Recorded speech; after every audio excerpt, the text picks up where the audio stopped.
एक बार पुनः स्वागत है आपका अपने YouTube चैनल हिंदी सन्मार्ग में।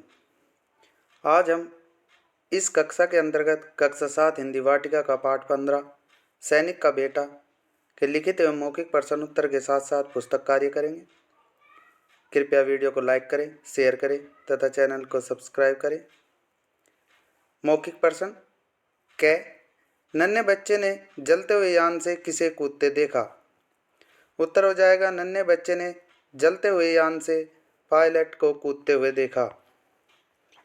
ख पायलट ने अपनी जेब से क्या निकाला? उत्तर हो जाएगा पायलट ने अपनी जेब से कागजों का बंडल निकाला।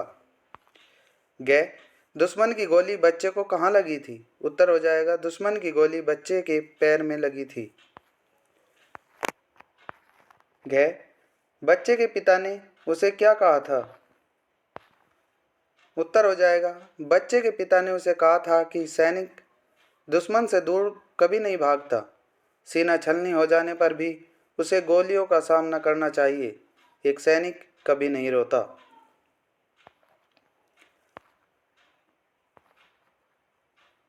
वैकल्पिक कै आपात स्थिति में हवाई जहाज से कूदने के लिए चालक ने क्या प्रयोग किया? Option glider, parachute, jacket. उत्तर हो जाएगा पैरासूट। ख पायलट ने बंडल किसे सौंपने के लिए कहा? संतरी को, कमांडर को, पायलट को। उत्तर हो जाएगा कमांडर को। रिक्त स्थानों को भरिए। कै यहीं पास ही में एक फौजी है। उत्तर हो जाएगा शिविर। ख कुछ ही मिनटों में वह बालक की यूनिट के संतरी के पास खड़ा था। उत्तर हो जाएगा सेना।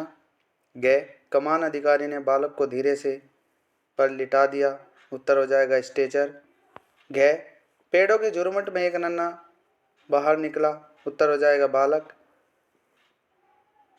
नेक्स्ट बुरी तरह से घायल था और चल नहीं सकता था। उत्तर हो जाएगा पायलट। गद्यांश को पढ़कर प्रश्नों के उत्तर दीजिए। मेरा नाम मकबूल भट्ट है। मेरे पिता को वीरता के लिए पदक मिल चुका है। वे देश के लिए लड़ते हुए शहीद हुए थे। अब मैं और मेरी माँ यहाँ रहते हैं। जब विमान भेदक तोप चलने की आवाज़ सुनाई दी तब मैं विमान को देख रहा था। मैंने देखा कि विमान डगमगा रहा है। मैंने उसे ज़मीन पर गिरते हुए देखा। मैं जानता था कि उसे बचाना बहुत ज़रूरी है। दुश्मन बस थोड़ी ही दूरी पर था। मैं उसे एक छोटे रास्ते से बचाने के लिए भागा। कै बच्चे का नाम क्या था? उत्तर हो जाएगा बच्चे का नाम मकबूल भट्ट था। ख बच्चे के पिता क्या करते थे? उत्तर हो जाएगा बच्चे के पिता एक सैनिक थे। वे देश के लिए लड़ते हुए शहीद हुए थे। ग विमान को गिराने के लिए दुश्मन ने क्या किया? उत्तर हो जाएगा विमान को गिराने के लिए दुश्मन ने विमान भेदक तोप चलाई। घ बच्चे ने जमीन पर किसे गिरते हुए देखा? उत्तर हो जाएगा बच्चे ने जमीन पर विमान को गिरते हुए देखा। लिखित प्रश्न उत्तर लड़खड़ाते हुए हवाई जहाज की तुलना किससे की गई है और क्यों? उत्तर हो जाएगा लड़खड़ाते हुए हवाई जहाज की तुलना एक पक्षी से की गई है, क्योंकि हवाई जहाज आसमान में यहाँ वहाँ घूमता हुआ लड़खड़ाए जा रहा था। यह किसी ऐसे पक्षी की तरह लग रहा था जो अपनी उड़ान जारी रखने और संतुलन बनाए रखने की आखिरी उम्मीद में फड़फड़ा रहा हो और संघर्ष कर रहा हो। ख दुश्मन ने बच्चे का पीछा छोड़ अपना ध्यान रेंगते खिसकते पायलट की ओर क्यों लगाया? उत्तर हो जाएगा बालक खुले मैदान को जल्दी से पार करके उन्हीं पेड़ों में वापस चला गया जहां से वह निकला था।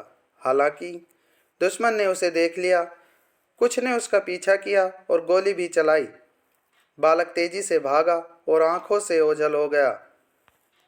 दुश्मन ने उसका पीछा छोड़ दिया और अपना ध्यान रेंगते खिसकते पायलट की ओर लगा दिया।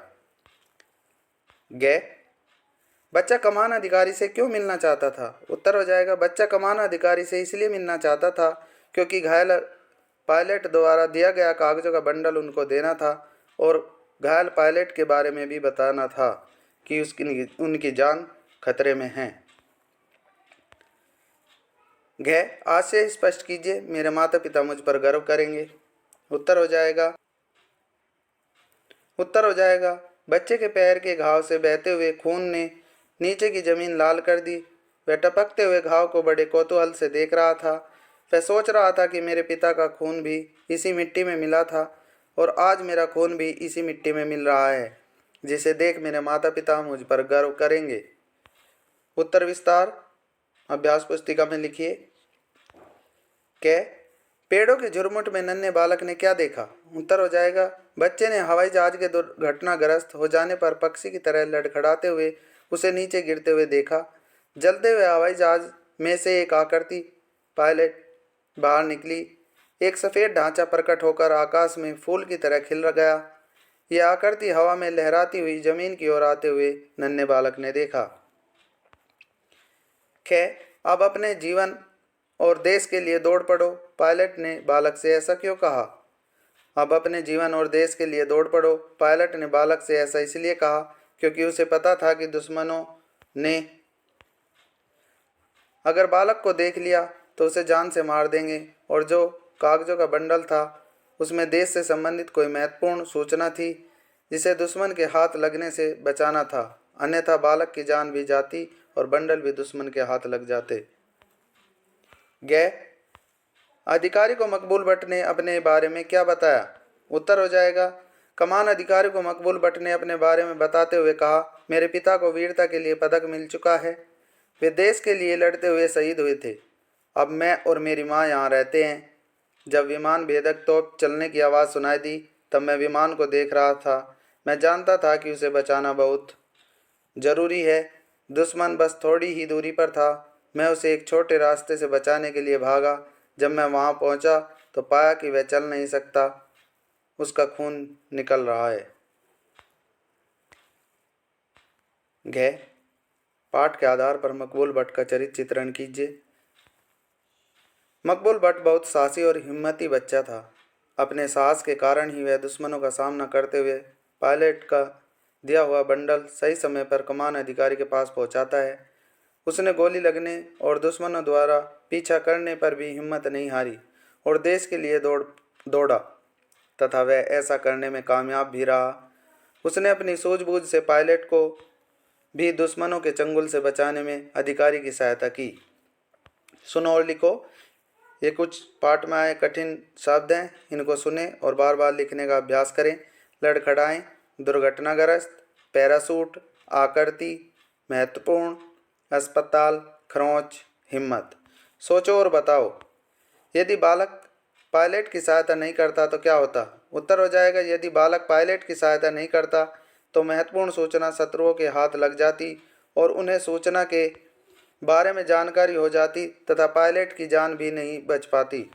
भाषाबोध, ये पाठ्यपुस्तक। भाषाबोध, बॉक्स में दिए गए उचित क्रिया शब्दों से रिक्त स्थानों को भरिए। घाव से खून नीचे रहा था। उत्तर हो जाएगा टपक। झरना रहा था, बह। व्यक्ति के पैर रहे थे, लड़खड़ा। भारत माँ की जय के शब्द रहे थे। उत्तर हो जाएगा गूंज। पक्षी डरकर पंख रहे थे। उत्तर हो जाएगा फड़फड़ा। वाक्य में प्रयुक्त रंगीन विराम चिन्ह पहचान कर उनके नाम लिखिए। संतरी ने टेलीफोन उठाया, बात की और रख दिया। यहाँ पर अल्प विराम। ठीक है, दोहराओ उद्धरण चिन्ह। लेकिन तुम हो कौन? वह कुछ नहीं बोला, प्रश्नवाचक चिन्ह। शाबाश, तुम वाकई बहादुर बाप के बहादुर बेटे हो, विस्मयादि बोधक। वह नन्हा बालक मुश्किल से 10-12 वर्ष का होगा, पूर्ण विराम। आकर्मक और सकर्मक क्रिया ढूंढकर लिखिए। बच्चा देख रहा था, आकर्मक क्रिया। बच्चा विमान देख रहा था, सकर्मक क्रिया। उसके शरीर से खून बह रहा था, सकर्मक क्रिया। उसकी आंखों में आंसू तैर आए, सकर्मक क्रिया। सब लोग देखने लगे, अकर्मक क्रिया। नन्हा बालक बाहर निकला, अकर्मक क्रिया। जो क्रिया कर्म के साथ होती है उसे सकर्मक क्रिया कहते हैं तथा जो क्रिया कर्म के बिना होती है उसे अकर्मक क्रिया कहते हैं। समास विग्रह करके समास का नाम लिखिए। दुर्घटनाग्रस्त, दुर्घटना से ग्रस्त, तत्पुरुष समास से विभक्ति का प्रयोग हुआ है। माता पिता, माता और पिता, द्वंद्व समास, हाथों हाथ, हाथ ही हाथ में। अव्ययी भाव समास, देशभक्ति, देश के लिए भक्ति, तत्पुरुष समास के लिए विभक्ति प्रयोग हुई है। भला मानस, भला है जो मानस, कर्मधारय विशेषण बताएगी यह विशेषता। तिरंगा, तीन रंगों का समूह, द्विगु समास। भविष्य काल में बदलकर वाक्य दोबारा लिखिए। मैं चल नहीं सकता, वाक्य हो जाएगा मैं चल नहीं पाऊंगा या मैं चल नहीं सकूंगा। ख, हवाई जहाज आसमान में लड़खड़ा रहा था, वाक्य हो जाएगा हवाई जहाज आसमान में लड़खड़ाएगा। ग, वह पायलट को सुरक्षित निकाल लाया, वाक्य हो जाएगा वह पायलट को सुरक्षित निकाल लाएगा। घ, वह सावधान की मुद्रा में खड़ा हो गया, वाक्य हो जाएगा वह सावधान की मुद्रा में खड़ा हो जाएगा। अंग, अब मेरा खून भी इसी मिट्टी में गिर रहा है, वाक्य हो जाएगा अब मेरा खून भी इसी मिट्टी में गिरेगा। वीडियो को पूरा देखने के लिए मैं आशीष शर्मा आपका धन्यवाद करता हूँ। कृपया वीडियो को लाइक करें, शेयर करें तथा चैनल को सब्सक्राइब करें तथा अपना प्यार यूं ही बनाए रखें। धन्यवाद।